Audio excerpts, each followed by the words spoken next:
Unang-una po sa lahat, ako ay taus-pusong nagpapasalamat sa lahat ng taong dumalo sa lamay at libing ni Mama na tinatawag kong Mamali. Gayon din sa lahat ng taong nag-alay ng kanilang mga panalangin at nakilahok sa aming pamilya upang maisalba ang buhay ng pinakamamahal kong ina laban sa stage 4 ovarian cancer. Ano nga ba si Mama bilang isang ina, kapatid at kaibigan? Bilang isang ina, kapatid at kaibigan, si Mama ay mabait, mapagbigay, maaalalahanin at higit sa lahat, mapagmahal. Isang OFW sa Saudi Arabia si Mama. Isa siyang assistant nurse at medical secretary doon.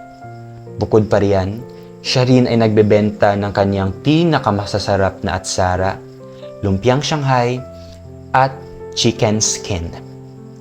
Napakasipag ni Mama mula paggising sa umaga hanggang matapos ang gabi.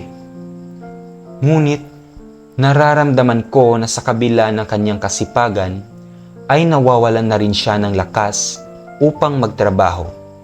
Subalit pilit pa rin niyang kinakaya upang lumaban para sa aking kinabukasan.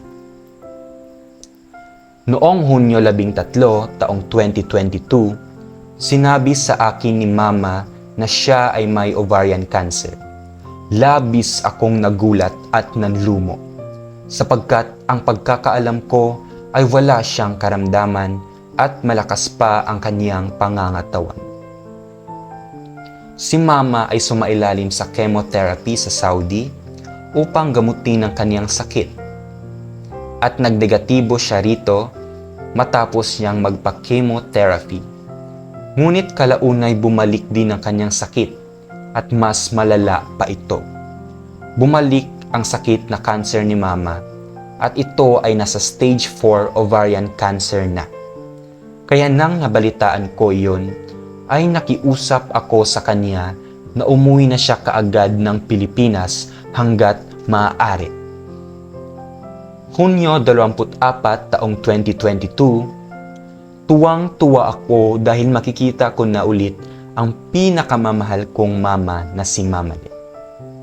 Ngunit mas nangibabaw ang takot at pangamba ko dahil payat at hindi na makalakad si Mama. Simula nang umuwi kami ni Mama sa Jensan, ay ipinangako ko sa sarili ko at sa kanya na aalagaan ko siya araw-araw at gabi-gabi. Napapaiyak na lang ako minsan dahil ramdam na ramdam ko at kitang-kita ko kung paano niya tinitiis ang sakit at paghihirap na kanyang pasan-pasan.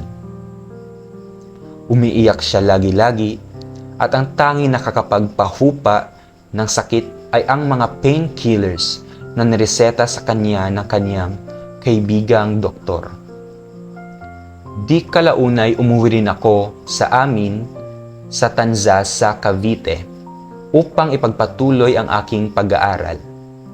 Labis ang lungkot ko at di mapalagay sapagkat di ko nakapiling si Mama. At baka kung ano ang mangyari sa kanya. Setyembre 28, 2022, sinabi sa akin ni Tita na kapatid ni Mama na kung maaari ay umuwi na ako ng Jensan. Dahil sobrang hinang-hinana ang katawan ni Mama at sumusuka na siya ng dugo.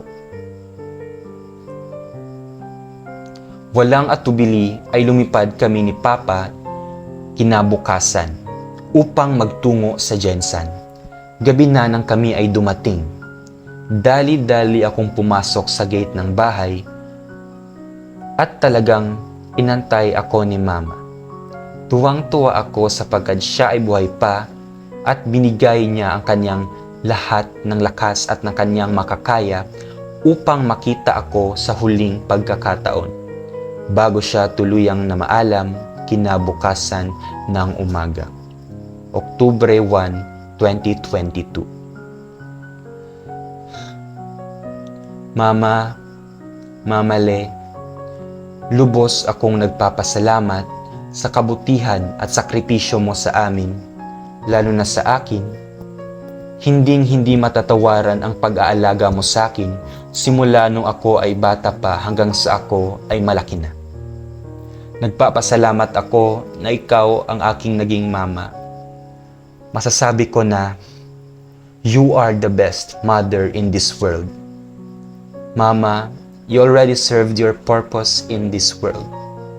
You may now rest in peace and experience the life without pain and sorrow. And lay your soul to our Lord Jesus Christ's hands.